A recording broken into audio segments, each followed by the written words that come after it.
Volunteer firefighters in the Black Hills are in high demand, and an ongoing threat of forest fires has local departments concerned. In tonight's Eye on Kettleland, Sydney Thorson talks with local fire chiefs about the growing struggle to find help. Fire Chief Joe Jaden has been with the Rapid Valley Fire Department for more than 20 years. Over the years, he's seen a lot of fires, but he's never seen an issue quite like this. People are being required more at work, more at home with homeschooling, more hours at their jobs, and so they don't have the hours to give to the volunteer departments. Chief Jaden says the local fire department has lost nearly 15 firefighters in the last 2 years. If we went back to the beginning of 2020, we had 45 members on the list. Right now we're down to about 30. Of those 30, due to the time constraints and everything, we're looking at about 5 to 10 that can actually carry the weight of the department. With the population across the Black Hills on the rise, the lack of volunteer firefighters is a growing concern. At the same time, last year we had a 22% increase in calls. This year we have a 10% increase in calls, and it still falls back to that core group.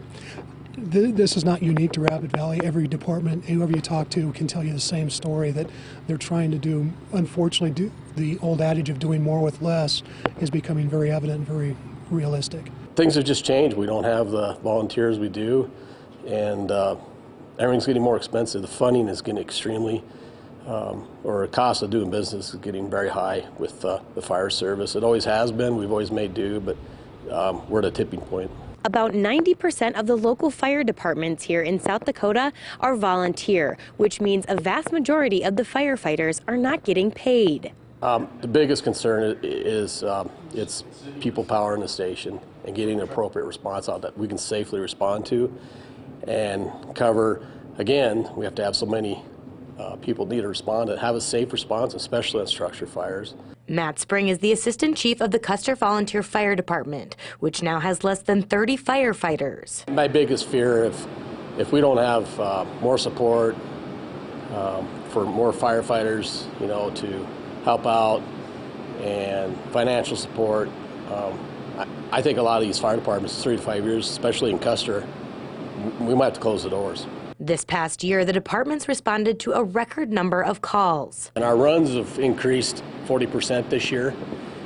We were running a call every 3 days. We're up to a call every 2 days. So we're probably going to look at 200 runs this year. We do not have the amount of people coming into the service that we have had in the past. The impact that we're seeing with the amount of people that are moving into the area, the run volume and the call volume continues to escalate. Countywide and statewide. Jerome Harvey with the Pennington County Fire Service says it's a problem across the board. Volunteerism nationwide, worldwide is on the decline. We see that not only statewide, but we see that here locally with the volunteer fire departments, with our ambulance services, with all of our volunteer emergency services. And it doesn't just impact the volunteer emergency services. It impacts everything from Little League to church groups to anything that relies on it's a nonprofit or relies on volunteerism. And in order to face these challenges, Harvey says there need to be some changes. And the solution is no longer solely at the local level.